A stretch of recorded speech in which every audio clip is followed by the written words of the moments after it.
Hello my dear students, ಹೇಗಿದ್ದೀರಾ ಎಲ್ಲರೂ? Welcome to Pallavi tutorials. ಮಕ್ಕಳೇ, ಈ ಒಂದು ವಿಡಿಯೋದಲ್ಲಿ ಸೆಕೆಂಡ್ PUC ವ್ಯವಹಾರ ಅಧ್ಯಯನಕ್ಕೆ ಸಂಬಂಧಪಟ್ಟಾಗೆ 2025-26ನೇ ಸಾಲಿನಲ್ಲಿ ಬಿಡುಗಡೆ ಮಾಡಿರುವಂತಹ ಬೋರ್ಡ್ ಅವರೇ ಬಿಡುಗಡೆ ಮಾಡಿರುವಂತಹ ಮಾದರಿ ಪ್ರಶ್ನೆ ಪತ್ರಿಕೆ ಏನಿದೆ ಅದಕ್ಕೆ ಉತ್ತರವನ್ನು ಹೇಳ್ತಾ ಇದ್ದೀನಿ. ಇಂಗ್ಲೀಷ್ ಮೀಡಿಯಂಗೆ ಆಲ್ರೆಡಿ ಉತ್ತರವನ್ನು ಹೇಳಿದ್ದೀನಿ, ಕನ್ನಡ ಮೀಡಿಯಂಗೆ ಉತ್ತರವನ್ನು ಹೇಳುವಾಗ ಸ್ವಲ್ಪ ಲೇಟ್ ಆಯಿತು, ಸಾರಿ. ಇಲ್ಲಿ ನಿಮಗೆ ಇವಾಗ ಇರುವಂಥ ಪ್ರಶ್ನೆ ಏನು ಅಂತ ಹೇಳಿದ್ರೆ, ನೀಲಿ ನಕ್ಷೆಯ ಪ್ರಕಾರ, ಬ್ಲೂ ಪ್ರಿಂಟ್ ಪ್ರಕಾರ ನಾವು ಓದ್ಕೊಳ್ಬೇಕೋ ಬೇಡವೋ ಅನ್ನುವಂತಹ ಮೊದಲನೇ ಪ್ರಶ್ನೆ. ಅದಕ್ಕೆ ಖಂಡಿತವಾಗ್ಲೂ ನೀವು ಅಕಾರ್ಡಿಂಗ್ ಟು ಬ್ಲೂ ಪ್ರಿಂಟ್, ನೀಲಿ ನಕ್ಷೆಯ ಪ್ರಕಾರನೇ ನೀವು ಓದ್ಕೊಳ್ಬೇಕು. ಅದರಲ್ಲೂ ಸಹ ಬಿಸ್ನೆಸ್ ಸ್ಟಡೀಸ್, ವ್ಯವಹಾರ ಅಧ್ಯಯನ ಅನ್ನೋ ಒಂದು ಸಬ್ಜೆಕ್ಟ್ ಬಂದಾಗ ಮಕ್ಕಳೇ 99% ಗ್ಯಾರಂಟಿ ಕ್ವಶನ್ಸ್ಗಳನ್ನ ನಾವು ಎಕ್ಸ್ಪೆಕ್ಟ್ ಮಾಡ್ಬೋದು. ಗ್ಯಾರಂಟಿ ಅಂತ ಹೇಳಿದ್ರೆ ಗ್ಯಾರಂಟಿ, ಆದರೆ ನೀವು ಓದ್ಕೊಳ್ಬೇಕಷ್ಟೇ. ಹಾಗಾದರೆ ಇವಾಗ ನಿಮಗೆ ಸದ್ಯಕ್ಕೆ ಮಾದರಿ ಪ್ರಶ್ನೆ ಪತ್ರಿಕೆ 1ರಲ್ಲಿ 2 ಅಂಕದವರೆಗೂ, ಸೆಕ್ಷನ್ ಬಿ, ವಿಭಾಗ ಬಿ 2 ಅಂಕದವರೆಗೂ ಕೂಡ ನಾನು ಉತ್ತರವನ್ನು ಕಂಟಿನ್ಯೂಸ್ ಆಗಿ ಹೇಳ್ತೀನಿ, ಓಕೆನಾ? 4 ಅಂಕ ಹಾಗೂ 8 ಅಂಕದ ಪ್ರಶ್ನೆಗಳು 3 ಮಾದರಿ ಪ್ರಶ್ನೆ ಪತ್ರಿಕೆಗಳಿಗೆ ಉತ್ತರವನ್ನು ಹೇಳಿ ಮುಗಿದ ನಂತರ 4 ಅಂಕದ ಬಹುಮುಖ್ಯ ಪ್ರಶ್ನೆಗಳು ಯಾವುದು, ಎಷ್ಟು ಪ್ರಶ್ನೆಗಳನ್ನ ನೀವು ಓದ್ಕೊಳ್ಬೇಕು ಅನ್ನೋದನ್ನು ಹೇಳ್ತೀನಿ. ಅದೇ ರೀತಿಯಾಗಿ 8 ಅಂಕದ ಪ್ರಶ್ನೆಗಳನ್ನು ಕೂಡ ಒಂದು ಲಿಸ್ಟನ್ನು ಕೊಡ್ತೀನಿ. ಇಫ್ ಪಾಸಿಬಲ್ ಉತ್ತರವನ್ನು ಕೂಡ ಕೊಡ್ತೀನಿ. ಪ್ರಶ್ನೆಗಳಂತೂ ಮೊದಲೇ ಕೊಟ್ಟಿರ್ತೀನಿ, ಓದ್ಕೊಳ್ಳೋದಕ್ಕೆ ಹೆಲ್ಪ್ ಆಗುತ್ತೆ. ಕಾರಣ ರೆಗ್ಯುಲರ್ ಸ್ಟೂಡೆಂಟ್ಸು, ನೀವು ಕಾಲೇಜಿಗೆ ಹೋಗುವಂತಹ ಮಕ್ಕಳಿಗೆ ಸೋರ್ಸ್ ಇರುತ್ತೆ ನಿಮಗೆ ಬಿಸ್ನೆಸ್ ಸ್ಟಡೀಸ್ ಓದ್ಕೊಳ್ಳೋದಕ್ಕೆ. ಬಟ್ ಈಗ ಪ್ರೈವೇಟ್ ಆಗಿ ಎಕ್ಸಾಮನ್ನು ಕಟ್ಟಿರುವಂಥವರಿಗೆ ಸೋರ್ಸ್ ಇರೋದಿಲ್ಲ. ಹಾಗಾಗಿ ನಾನು ಉತ್ತರವನ್ನು ಕೊಡೋದು ಕೂಡ ಅವ್ರಿಗೆ ತುಂಬಾ ಇಂಪಾರ್ಟೆಂಟ್ ಆಗುತ್ತೆ. ಆದರೂ ಕೂಡ ಯಾವುದಾದ್ರೂ ಒಂದು ಟೆಕ್ಸ್ಟ್ ಬುಕ್ಕನ್ನು ನೀವು ರೆಫರ್ ಮಾಡ್ತಾ ಇದ್ದರೆ ಅದರಲ್ಲಿರುವಂತಹ ಉತ್ತರಗಳು ಸರಿಯಾಗಿದೆಯೋ ಇಲ್ಲೋ ಅಂತ ಹೇಳ್ಕೊಂಡು ನಾನು ಕೊಡುವ ಪಾಯಿಂಟ್ಸ್ಗಳ ಮುಖಾಂತರ ನೀವು ಚೆಕ್ ಮಾಡ್ಕೊಳ್ಬಹುದು. ಅಂತ ಹೇಳಿದ್ರೆ, ಈಗ ಯಾವುದಾದ್ರು ಒಂದು ಪ್ರಶ್ನೆ ಕೊಟ್ಟೆ ಅಂತ ಹೇಳಿದ್ರೆ, ಫಾರ್ ಎಕ್ಸಾಂಪಲ್ ನಿರ್ದೇಶಿಸುವಿಕೆಯ ತತ್ವಗಳು ಅಂತ ಏನಿದೆ, ಈ ಒಂದು ಪ್ರಶ್ನೆಯನ್ನು ಕೊಟ್ಟೆ ಅಂತ ಅಂದ್ಕೊಳ್ಳಿ. ಇದಕ್ಕೆ ಪಾಯಿಂಟ್ಸ್ಗಳನ್ನ ನಾನು ಕೊಟ್ಟಿರ್ತೀನಿ.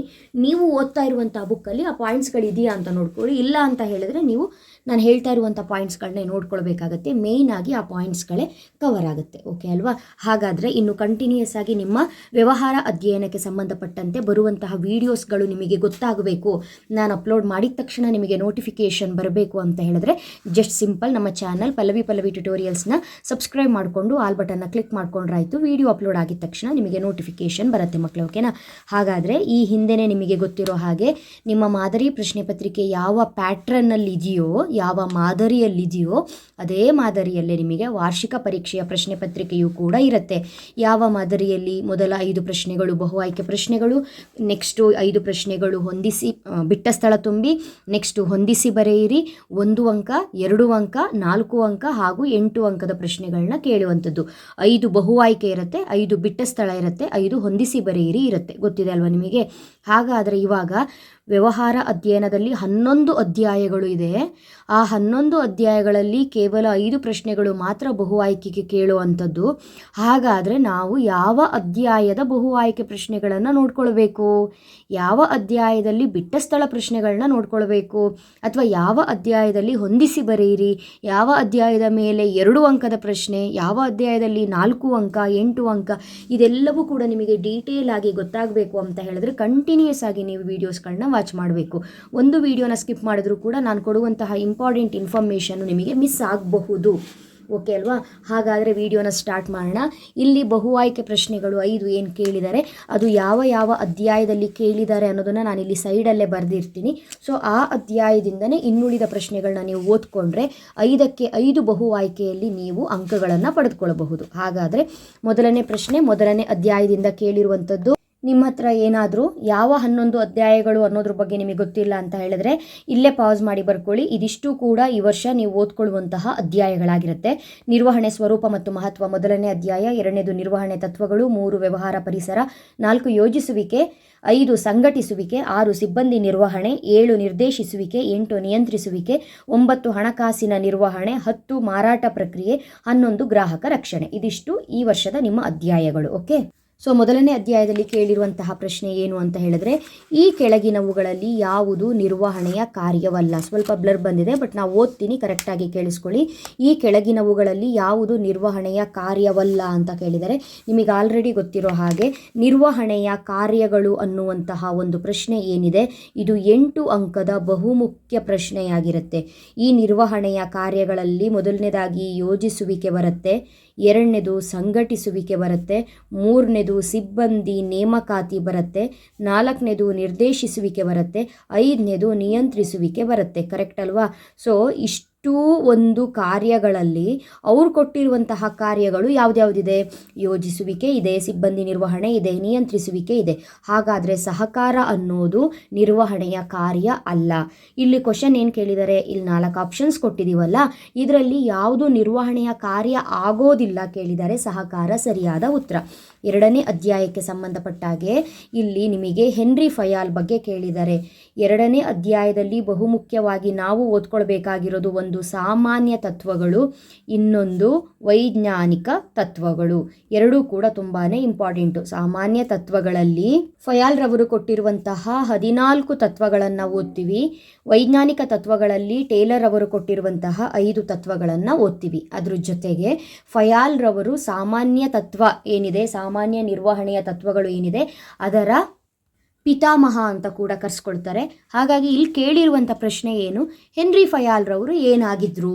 ನಮಗೆ ಸಾಮಾನ್ಯ ನಿರ್ವಹಣೆಯ ತತ್ವಗಳನ್ನು ಕೊಟ್ಟಂತಹ ಹೆನ್ರಿ ಫಯಾಲ್ ರವರು ಮೈನಿಂಗ್ ಇಂಜಿನಿಯರ್ ಆಗಿದ್ರು. ಹಾಗಾಗಿ ಸರಿಯಾದಂತಹ ಉತ್ತರ ಮೈನಿಂಗ್ ಇಂಜಿನಿಯರ್. ನೆಕ್ಸ್ಟು, ಈ ಕೆಳಗಿನವುಗಳಲ್ಲಿ ಯಾವುದು ಒಂದು ಯೋಜನೆಯ ವಿಧವಲ್ಲ ಕೇಳಿದ್ದಾರೆ. ನೋಡಿ, 4ನೇ ಅಧ್ಯಾಯ ಯೋಜಿಸುವಿಕೆ ಪಾಠದಿಂದ ಕೇಳಿರುವಂಥದ್ದು. ಇಲ್ಲಿ ಈ ಒಂದು ಕೊಟ್ಟಿರುವಂತಹ ಪಾಯಿಂಟ್ಸ್ಗಳಲ್ಲಿ ಯಾವುದೋ ಒಂದು ಯೋಜನೆಯ ವಿಧವಲ್ಲ ಅಂತ ಕೊಟ್ಟಿದ್ದಾರೆ. ಈಗ ಯೋಜನೆಯಲ್ಲಿ ನಿಮಗೆ ಏಕಬಳಕೆಯ ಯೋಜನೆಗಳು ಅಥವಾ ಸ್ಥಾಯಿ ಯೋಜನೆಗಳು ಅಂತ 2 ಬರುತ್ತೆ ಅಲ್ವಾ ಮಕ್ಕಳೇ? ಆ ವಿಧಗಳಲ್ಲಿ ಇಲ್ಲಿ ಕೊಟ್ಟಿರೋದು ಯಾವ್ದ್ಯಾವ್ದಿದೆ? ಉದ್ದೇಶಗಳು ನಿಮ್ಮ ಯೋಜನೆಯ ವಿಧಗಳೇ ಆಗಿದೆ, ಮುಂಗಡ ಪತ್ರ ಕೂಡ ಯೋಜನೆಯ ವಿಧಗಳೇ ಆಗಿದೆ, ನಿಯಮ ಕೂಡ ಯೋಜನೆಯ ವಿಧಗಳೇ ಆಗಿರುತ್ತೆ. ಅದು ಸ್ಥಾಯಿ ಯೋಜನೆ ಆಗಿರ್ಬೋದು, ಏಕಬಳಕೆ ಯೋಜನೆ ಆಗಿರ್ಬೋದು, ಬಟ್ ಯೋಜನೆಯ ವಿಧಗಳಂತೂ ಹೌದು. ಆದರೆ ಸಮನ್ವಯತೆ ಅನ್ನುವಂಥದ್ದು ಇದು ಯೋಜನೆಯ ವಿಧವಲ್ಲ. ಹಾಗಾಗಿ ಸರಿಯಾದ ಉತ್ತರ ಸಮನ್ವಯತೆ. ಮುಂದಿನ ಪ್ರಶ್ನೆ, 4ನೇ ಪ್ರಶ್ನೆ ಕೇಳಿರುವಂಥದ್ದು, ಈ ಸಂಘಟನೆಯ ರಚನೆಯಲ್ಲಿ ತಯಾರಾಗುವ ವಿವಿಧ ಉತ್ಪನ್ನಗಳ ಆಧಾರದ ಮೇಲೆ ಅಂತ ಇದೆ. ಉತ್ಪನ್ನ ಅಂತ ಬಂದಾಗ ನೀವು ವಿಭಾಗೀಯ ರಚನೆಯನ್ನು ಬರಿಬೇಕಾಗುತ್ತೆ. ಕಾರ್ಯಗಳ ಆಧಾರದ ಮೇಲೆ ಅಂತ ಬಂದರೆ ಕಾರ್ಯಾತ್ಮಕ ರಚನೆ ಅಂತ ಬರಿಬೇಕು. ಸಂಘಟನೆಯ ರಚನೆಯಲ್ಲಿ 2 ವಿಧಗಳು, ಒಂದು ಕಾರ್ಯಾತ್ಮಕ ರಚನೆ, ಇನ್ನೊಂದು ವಿಭಾಗೀಯ ರಚನೆ. ಕಾರ್ಯಾತ್ಮಕ ರಚನೆ ಅಂತ ಹೇಳಿದ್ರೆ ಕಾರ್ಯಗಳ ಮೇಲೆ ಸಂಬಂಧಪಟ್ಟಿರುವಂಥದ್ದು. ವಿಭಾಗೀಯ ರಚನೆ ಅಂತ ಹೇಳಿದ್ರೆ ಉತ್ಪನ್ನಗಳ ಆಧಾರದ ಮೇಲೆ ಮಾನವ ಶಕ್ತಿಯನ್ನು ಗುಂಪು ಮಾಡಲಾಗುವುದು. ಹಾಗಾಗಿ ಇದು ಇಲ್ಲಿ ಉತ್ಪನ್ನಗಳು ಅಂತ ಕೊಟ್ಟಿದ್ದಾರೆ. ವಿಭಾಗೀಯ ರಚನೆ ಸರಿಯಾದ ಉತ್ತರ. 5ನೇ ಬಹು ಆಯ್ಕೆ ಪ್ರಶ್ನೆ, 10ನೇ ಅಧ್ಯಾಯದಲ್ಲಿ ಕೇಳಿರುವಂಥದ್ದು, ಮಾರುಕಟ್ಟೆಯಲ್ಲಿ ಯಾವುದೇ ಸಂಸ್ಥೆಯೊಂದರ ಯಶಸ್ಸಿಗೆ ಗ್ರಾಹಕರ ಅಗತ್ಯಗಳ ತೃಪ್ತಿಯ ಮೇಲಿರುವ ಗಮನವೇ ಕೀಲಿಕೈಯಾಗಿದೆ.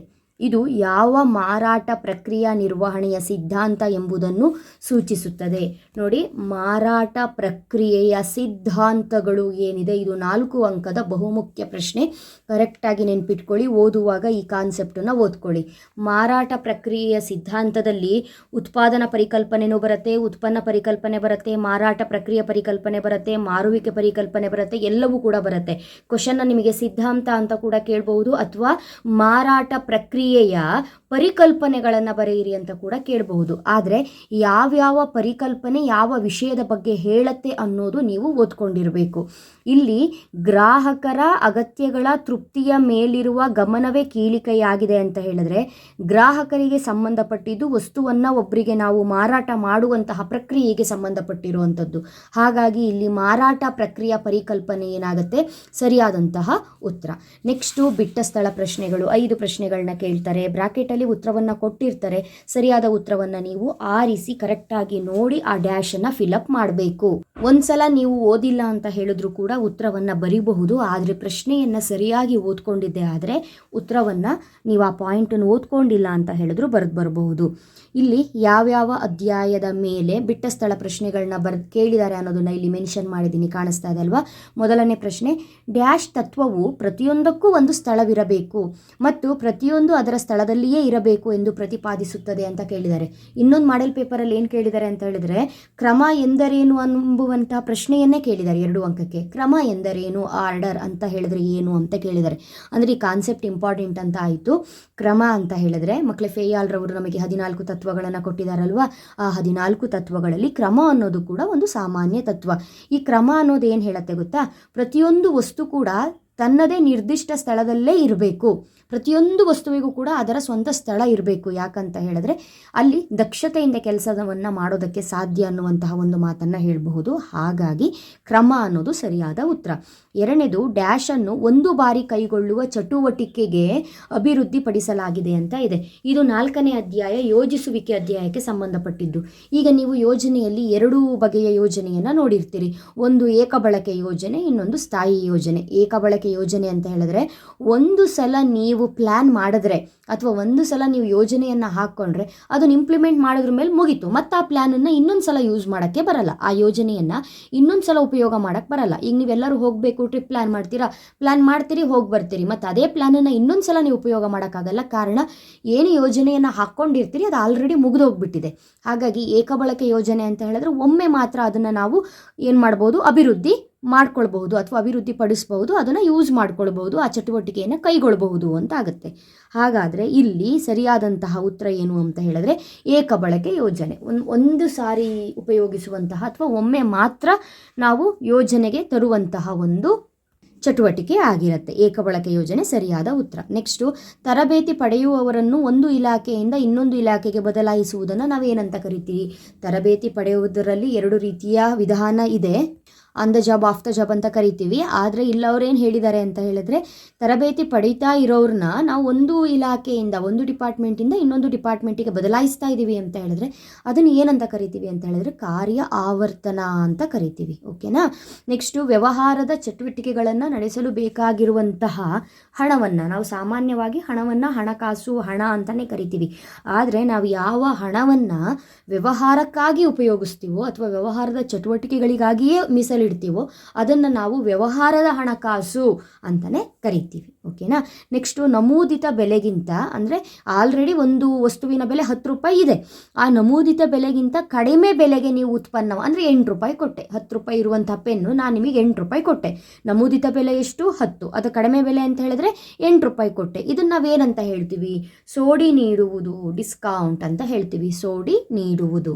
ನೆಕ್ಸ್ಟು ಹೊಂದಿಸಿ ಬರೆಯಿರಿ ಪ್ರಶ್ನೆಗಳು. ಇಲ್ಲೂ ಕೂಡ 5 ಪ್ರಶ್ನೆಗಳನ್ನ ಕೇಳಿರ್ತಾರೆ. ಎ ವಿಭಾಗ, ಬಿ ವಿಭಾಗ ಅಂತ 2 ವಿಭಾಗಗಳು ಇರುತ್ತೆ. ಸರಿಯಾದ ಉತ್ತರವನ್ನು ನೀವು ಎ ವಿಭಾಗದ ಪ್ರಶ್ನೆಗಳಿಗೆ ಬಿ ವಿಭಾಗದ ಉತ್ತರಗಳನ್ನು ಹೊಂದಿಸಿ ಬರೀಬೇಕು. ಆನ್ಸರ್ನ ಬರೆಯುವಾಗ ಈಗ ಫಾರ್ ಎಕ್ಸಾಂಪಲ್ ಬಡ್ಡಿ ದರಗಳಿಗೆ ಸರಿಯಾದ ಉತ್ತರ ಯಾವುದು? ಆರ್ಥಿಕ ಪರಿಸರ ಆಗಿರುತ್ತೆ. ಬಡ್ಡಿ ದರಗಳ ಮುಂದೆ ನೀವು ಈ ರೀತಿಯಾಗಿ ಒಂದು ಬಾಣದ ಗುರುತು ಹಾಕಿ ಆನ್ಸರ್ ಏನಿದೆ ಅದನ್ನು ಬರಿಬೇಕು. ಆಯಿತಾ? ಬಡ್ಡಿ ದರಗಳು, ಆರ್ಥಿಕ ಪರಿಸರ.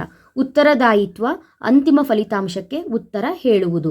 ನೇಮಕಾತಿ, ಸಿಬ್ಬಂದಿ ನಿರ್ವಹಣೆಯ ಭಾಗ. ಯೋಜಿಸುವಿಕೆ ಮತ್ತು ನಿಯಂತ್ರಿಸುವಿಕೆ, ನಿರ್ವಹಣೆಯ ಅವಳಿ ಕಾರ್ಯಗಳು. ಸ್ಥಳ, ಮಾರಾಟ ಪ್ರಕ್ರಿಯೆ, ಮಿಶ್ರಣ. ನೆಕ್ಸ್ಟ್ 1 ಅಂಕದ ಪ್ರಶ್ನೆಗಳು. 5 ಪ್ರಶ್ನೆಗಳನ್ನ ಕೇಳಿರ್ತಾರೆ. ಒಂದು ವಾಕ್ಯ ಅಥವಾ ಒಂದು ಪದದಲ್ಲಿ ಉತ್ತರವನ್ನು ಬರಿಬೇಕು. 5 ಪ್ರಶ್ನೆಗಳಿಗೂ ಉತ್ತರವನ್ನು ನೀವು ಬರಿಬೇಕಾಗತ್ತೆ. ಇಲ್ಲಿ ಮೊದಲ ಪ್ರಶ್ನೆ, ಉನ್ನತ ಹಂತದ ನಿರ್ವಹಣೆಗೆ ಒಂದು ಉದಾಹರಣೆ ಕೊಡಿ ಅಂತ ಕೇಳಿದರೆ ಸಿಂಪಲ್ ಕ್ವಶನ್ನು. ನಿಮಗೆ 3 ಹಂತಗಳು ಬರುತ್ತೆ. ಉನ್ನತ ಹಂತ, ಮಧ್ಯಮ ಹಂತ ಅಥವಾ ಕೆಳ ಹಂತ ಅಂತ ಏನು ಕರಿತೀವಿ, ಈ 3 ಹಂತಗಳು ಬರುತ್ತೆ. ಈ 3 ಹಂತಗಳಲ್ಲಿ ಯಾರ್ಯಾರು ಬರ್ತಾರೆ ಅನ್ನೋದು ಕೂಡ ನಿಮಗೆ ಗೊತ್ತಿರಬೇಕು. ಅಲ್ಲಿ ಯಾರಿಗೆ ಎಕ್ಸಾಂಪಲ್ ಕೇಳಿದ್ರು ಕೂಡ, ಅಂದರೆ ಉನ್ನತ ಹಂತಕ್ಕೆ ಉದಾಹರಣೆ ಕೊಡಿ, ಮಧ್ಯಮ ಹಂತಕ್ಕೆ ಉದಾಹರಣೆ ಕೊಡಿ ಅಥವಾ ಕೆಳ ಹಂತಕ್ಕೆ ಉದಾಹರಣೆ ಕೊಡಿ ಕೇಳಬಹುದು. ಅಥವಾ ನಿರ್ವಹಣೆಯ ಹಂತಗಳಲ್ಲಿ ಯಾವುದಾದ್ರೂ 2 ಹಂತಗಳನ್ನು ಬರೀರಿ ಅಂತ ಕೂಡ ಕೇಳಬಹುದು. ಪ್ರಶ್ನೆಯನ್ನು ಯಾವ ರೀತಿ ಕೇಳಿದ್ರು ಗೊತ್ತಿರಬೇಕು. ಹಾಗೂ ಈ ಒಂದು ಟಾಪಿಕ್, ಈ ಒಂದು ಚಿತ್ರ, ಈ ಒಂದು ಟಾಪಿಕ್ ಏನಿದೆ ನಿರ್ವಹಣೆಯ ಹಂತ, ಈ ಒಂದು ಟಾಪಿಕ್ 8 ಅಂಕಕ್ಕೂ ಕೂಡ ಬಹುಮುಖ್ಯ ಪ್ರಶ್ನೆ ನೆನಪಿರಲಿ. ಇಲ್ಲಿ ಉನ್ನತ ಹಂತಕ್ಕೆ ಕೇಳಿದರೆ ನೀವು ವ್ಯವಸ್ಥಾಪಕರು ಅನ್ನುವಂತಹ ಉತ್ತರವನ್ನು ಬರೀಬಹುದು. ನೆಕ್ಸ್ಟ್ 2ನೇ ಪ್ರಶ್ನೆ, ವರ್ಗಾವಣೆ ಎಂದರೇನು? ವರ್ಗಾವಣೆ ಅಂತ ಹೇಳಿದರೆ ಇಲ್ಲಿ ಸ್ವಲ್ಪ ಉತ್ತರವನ್ನು ಜಾಸ್ತಿ ಬರೆದಿದ್ದೀನಿ. ಇದು 1 ಅಂಕದ ಪ್ರಶ್ನೆ ಆಗಿದ್ರೂ ಕೂಡ ಜಾಸ್ತಿ ಇದೆ. ಕಾರಣ 2 ಅಂಕಕ್ಕೂ ಕೂಡ ಇದು ಬಹುಮುಖ್ಯ ಪ್ರಶ್ನೆ. ಹಾಗಾಗಿ ವರ್ಗಾವಣೆಯು ಉದ್ಯೋಗಿಯ ವೇತನ, ಜವಾಬ್ದಾರಿ ಮತ್ತು ದರ್ಜೆಯಲ್ಲಿ ಯಾವುದೇ ಮಹತ್ವದ ಬದಲಾವಣೆಯಾಗದೆ ಒಂದು ಕೆಲಸದಿಂದ ಇನ್ನೊಂದು ಕೆಲಸಕ್ಕೆ ಅಥವಾ ಒಂದು ಇಲಾಖೆಯಿಂದ ಇನ್ನೊಂದು ಇಲಾಖೆಗೆ ವರ್ಗಾಯಿಸುವುದನ್ನು ವರ್ಗಾವಣೆ ಅಂತ ಕರಿತೀವಿ. ಮುಂದಿನ ಪ್ರಶ್ನೆ, ಅಬ್ರಹಾಂ ಮಾಸ್ಲೋರವರು ಅಭಿವೃದ್ಧಿಪಡಿಸಿದ ಸಿದ್ಧಾಂತವನ್ನು ಹೆಸರಿಸಿ ಅಂತ ಕೇಳಿದರೆ ತುಂಬ ಇಂಪಾರ್ಟೆಂಟ್ ಕ್ವಶನ್ ಇದು. ಪ್ರೇರೇಪಣೆಯ ಅಗತ್ಯತೆಯ ವರ್ಗಶ್ರೇಣಿ ಸಿದ್ಧಾಂತ. ಪ್ರೇರೇಪಣೆಯ ಅಗತ್ಯತಾ ವರ್ಗಶ್ರೇಣಿ ಸಿದ್ಧಾಂತ. ನೆಕ್ಸ್ಟು 15ನೇ ಪ್ರಶ್ನೆ, ಸನ್ರೈಸ್ ಲಿಮಿಟೆಡ್ ಹಳೆಯ ಯಂತ್ರವನ್ನು ನೆನಪಿರಲಿ, ಹಳೆಯ ಯಂತ್ರವನ್ನು ಹೆಚ್ಚಿನ ಉತ್ಪಾದನಾ ಸಾಮರ್ಥ್ಯ ಹೊಂದಿರುವ ಆಧುನಿಕ ಯಂತ್ರದಿಂದ ಬದಲಾಯಿಸಲು ತೀರ್ಮಾನಿಸಿದೆ. ಅಂದರೆ ಯಂತ್ರ ಯಂತ್ರಕ್ಕೆ, ಹಳೆ ಯಂತ್ರಕ್ಕೆ ಹೊಸ ಯಂತ್ರವನ್ನು ಏನು ಮಾಡಬೇಕಂತ ಅಂದ್ಕೊಂಡಿದ್ದಾರೆ, ಬದಲಾಯಿಸಬೇಕು ಅಂತ ಅಂದ್ಕೊಂಡಿದ್ದಾರೆ. ಯಂತ್ರೋಪಕರಣದ ಮೇಲೆ ವೆಚ್ಚ ಮಾಡುವಂತಹ ಬಂಡವಾಳವನ್ನು ನಾವು ಸ್ಥಿರ ಬಂಡವಾಳ ಅಥವಾ ಸ್ಥಿರ ವೆಚ್ಚ ಅಂತ ಕರಿತೀವಿ ಅಲ್ವಾ. ಸನ್ರೈಸ್ ಲಿಮಿಟೆಡ್ ಯಾವ ವಿಧದ ತೀರ್ಮಾನವನ್ನು ತೆಗೆದುಕೊಂಡಿದೆ ಅಂತ ಬಂದಿದೆ. ಆಸ್ತಿಗಳ ಮೇಲೆ ಹೂಡಿಕೆ ಮಾಡೋದನ್ನು ನಾವು ಹೂಡಿಕೆಯ ನಿರ್ಣಯ ಅಂತ ಕರಿತೀವಿ. ಸರಿಯಾದ ಉತ್ತರ ಹೂಡಿಕೆಯ ನಿರ್ಣಯ. ಮುಂದಿನ ಪ್ರಶ್ನೆ, ಗ್ರಾಹಕ ಎಂದರೆ ಯಾರು? ಗ್ರಾಹಕ ಎಂದರೆ ಸರಕುಗಳನ್ನು ಪ್ರತಿಫಲಕ್ಕಾಗಿ ಬಳಕೆ ಮಾಡುವ ಅಥವಾ ಅನುಭೋಗಿಸುವ ಅಥವಾ ಸೇವೆಯನ್ನು ಉಪಯೋಗಿಸುವ ಒಬ್ಬ ವ್ಯಕ್ತಿಯಾಗಿರುತ್ತಾನೆ ಅಂತ ಬರಿಬೇಕು. ನೆಕ್ಸ್ಟು ಭಾಗ ಬಿ ಯಲ್ಲಿ 2 ಅಂಕದ ಪ್ರಶ್ನೆಗಳನ್ನ ಕೇಳಿರ್ತಾರೆ. ಟೋಟಲ್ ಆಗಿ 10 ಪ್ರಶ್ನೆಗಳನ್ನು ಕೇಳುವಂಥದ್ದು. ಅದರಲ್ಲಿ ಕೇವಲ 6 ಪ್ರಶ್ನೆಗಳಿಗೆ ನೀವು ಉತ್ತರವನ್ನು ಬರಿಬೇಕು. ಮೋಸ್ಟ್ ಎಕ್ಸ್ಪೆಕ್ಟೆಡ್ ಕ್ವಶನು ಯಾವ್ಯಾವ ಅಧ್ಯಾಯದಲ್ಲಿ ಕೇಳಿರ್ತಾರೆ ಅಂತ ಹೇಳ್ಕೊಂಡು ನೀವು ಮೆನ್ಷನ್ ಮಾಡ್ಕೊಳ್ಬಹುದು. ಮೊದಲನೇ ಪ್ರಶ್ನೆ 1ನೇ ಅಧ್ಯಾಯ, ಹಾಗೂ 2ನೇ ಪ್ರಶ್ನೆ 2ನೇ ಅಧ್ಯಾಯದಲ್ಲಿ ಕೇಳಿರುವಂಥದ್ದು, ಹಾಗೂ 4, 5, 6, 7, 8, 9, 10, 11 ಎಲ್ಲ ಅಧ್ಯಾಯಗಳಲ್ಲೂ ಕೂಡ ಒಂದೊಂದು ಪ್ರಶ್ನೆಯನ್ನು ಕೇಳಿದರೆ 3ನೇ ಅಧ್ಯಾಯವನ್ನು ಹೊರತುಪಡಿಸಿ 10 ಪ್ರಶ್ನೆಗಳು ಟೋಟಲ್ ಆಗಿರೋದು ನಿಮಗೆ 11 ಅಧ್ಯಾಯ. 10 ಅಧ್ಯಾಯಗಳಲ್ಲೂ ಪ್ರಶ್ನೆಗಳು ಬಂದಿದೆ. ಮೊದಲನೇ ಪ್ರಶ್ನೆ, ನಿರ್ವಹಣೆಯನ್ನು ವ್ಯಾಖ್ಯಾನಿಸಿ ಎಂಬ ಪ್ರಶ್ನೆಯನ್ನು ಕೇಳಿದ್ದಾರೆ. ನಿರ್ವಹಣೆಯ ಪರಿಚಯ ಏನಿದೆ, ಈ ಒಂದು ಅಧ್ಯಾಯ ತುಂಬಾ ಇಂಪಾರ್ಟೆಂಟು. ಇಲ್ಲಿ ಕೇಳುವಂಥ ಪ್ರಶ್ನೆಗಳು ಮೋಸ್ಟ್ ಇಂಪಾರ್ಟೆಂಟ್ ಕ್ವಶನ್ಸೇ ಆಗಿರುತ್ತೆ. ನಿರ್ವಹಣೆಯನ್ನು ವ್ಯಾಖ್ಯಾನಿಸಿ ಅಂತ ಕೇಳಿದರೆ, ಹ್ಯಾರೋಲ್ಡ್ ಕೂನ್ಸ್ ರವರ ಪ್ರಕಾರ ನಿರ್ವಹಣೆ ಎಂಬುದು ವೈಯಕ್ತಿಕವಾಗಿ ಹಾಗೂ ಗುಂಪಿನಲ್ಲಿ ಕೆಲಸಗಾರರು ದಕ್ಷತೆಯಿಂದ ವಾತಾವರಣ ನಿರ್ವಹಿಸುವ ಹಾಗೂ ವಿನ್ಯಾಸಗೊಳಿಸುವ ಒಂದು ಪ್ರಕ್ರಿಯೆ ಅಂತ ಬರಿಬೇಕು. ನೆಕ್ಸ್ಟು 2ನೇ ಪ್ರಶ್ನೆ ಇಲ್ಲಿ ಕೇಳಿರುವಂಥದ್ದು, ಒಂದು ಕಾರ್ಖಾನೆಯಲ್ಲಿ ಒಬ್ಬ ಕಾರ್ಮಿಕನು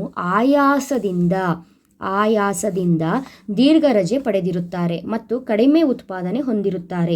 ಈ ಸಮಸ್ಯೆ ನಿವಾರಿಸಲು ವೈಜ್ಞಾನಿಕ ತಂತ್ರ ಸಹಾಯವಾಗುತ್ತದೆ. ಯಾವ ವೈಜ್ಞಾನಿಕ ತಂತ್ರ ಸಹಾಯವಾಗುತ್ತೆ ಅನ್ನೋದನ್ನು ನೀವು ಬರಿಬೇಕು. ಇಲ್ಲಿ ಆಯಾಸದಿಂದ ದೀರ್ಘ ರಜೆ ಪಡೆದಿರುತ್ತಾರೆ ಅಂತ ಹೇಳಿದ್ರೆ ಅದು ಆಯಾಸ ಅಧ್ಯಯನ ಅಂತ ಹೇಳ್ಕೊಂಡು ನಿಮಗೆ ಗೊತ್ತಾಗೋಯ್ತು. ಸೊ ಆಯಾಸ ಅಧ್ಯಯನ ಅಂತ ಹೇಳಿದ್ರೆ ಏನು ಅನ್ನೋದನ್ನು ನೀವು ಬರಿಬೇಕು. 2 ಅಂಕದ ಪ್ರಶ್ನೆ ಆಗಿರೋದ್ರಿಂದ ಇಷ್ಟು ಉತ್ತರವನ್ನು ಬರಿಬೇಕಾಗತ್ತೆ. ಒಂದು ಕೆಲಸವನ್ನು ಮುಗಿಸುವಲ್ಲಿ ಬಯಸುವ ವಿಶ್ರಾಂತಿ ಮಧ್ಯಂತರಗಳ ಪರಿಮಾಣ ಮತ್ತು ಪುನರಾವರ್ತನವನ್ನು ನಿರ್ಧರಿಸಲು ಕೈಗೊಳ್ಳಲಾದ ಅಧ್ಯಯನವನ್ನು ಆಯಾಸ ಅಧ್ಯಯನ ಎನ್ನುವರು. ನೆಕ್ಸ್ಟು 3ನೇ ಪ್ರಶ್ನೆ, ಯೋಜಿಸುವಿಕೆ ಪ್ರಕ್ರಿಯೆಯಲ್ಲಿನ ಮೊದಲ 2 ಹಂತಗಳನ್ನು ತಿಳಿಸಿ ಅಂತ ಹೇಳಿದರೆ, ಯೋಜಿಸುವಿಕೆಯ ಹಂತಗಳಾಗಿರಬಹುದು ಅಥವಾ ಯೋಜಿಸುವಿಕೆಯ ಮಿತಿಗಳಾಗಿರಬಹುದು, ಯೋಜಿಸುವಿಕೆಯ ಲಕ್ಷಣಗಳಾಗಿರಬಹುದು, ಎಲ್ಲವೂ ಕೂಡ ತುಂಬಾ ಇಂಪಾರ್ಟೆಂಟ್ ಕಾನ್ಸೆಪ್ಟು, ಕರೆಕ್ಟಾಗಿ ನೋಡ್ಕೊಳ್ಬೇಕು. ಇಲ್ಲಿ ಯೋಜಿಸುವಿಕೆಯ ಮೊದಲ 2 ಹಂತಗಳನ್ನ ಬರಿಬೇಕು. ಎಷ್ಟು ಹಂತಗಳಿದೆ ಅನ್ನೋ ನಿಮಗೆ ಗೊತ್ತಿದೆ ಆಲ್ರೆಡಿ. ಮೊದಲ 2 ಹಂತಗಳನ್ನೇ ಬರಿಬೇಕು ಕರೆಕ್ಟಾಗಿ. ಕೇಳಿರುವಂಥದ್ದು ಮೊದಲ ಹಂತಗಳೇ. ಮೊದಲನೇ ಹಂತ ಉದ್ದೇಶಗಳನ್ನು ಸ್ಥಾಪಿಸುವುದು ಅಥವಾ ನಿರ್ಧರಿಸುವುದು. 2ನೇ ಹಂತ ಪರಿಮಿತಿ ಅಥವಾ ಊಹೆಗಳನ್ನು ಅಭಿವೃದ್ಧಿಪಡಿಸುವುದು. ನೆಕ್ಸ್ಟ್ ಮುಂದಿನ ಪ್ರಶ್ನೆ, ಕಾರ್ಯಾತ್ಮಕ ಮತ್ತು ವಿಭಾಗಾತ್ಮಕ ರಚನೆಗಳ ನಡುವಿನ ವ್ಯತ್ಯಾಸಗಳನ್ನು ತಿಳಿಸಿ ಅಂತ ಕೇಳಿದ್ದಾರೆ.